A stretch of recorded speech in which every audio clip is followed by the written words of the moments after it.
So here we have this pie chart, the breakdown of the male and female ratio at my job. And so here I have the chart. And actually, I just realized it was actually for this chart.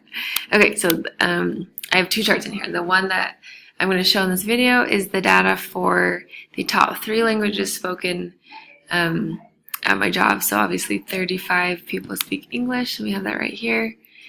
14 speak Spanish, and we can see that as we change that right here, if 24 spoke Spanish, then watch how that would increase right here. That was 14, and then also we can change this over here if this was like Japanese. Japanese would change right there. So that is how that changes the data from the chart, or from this Excel document into the chart.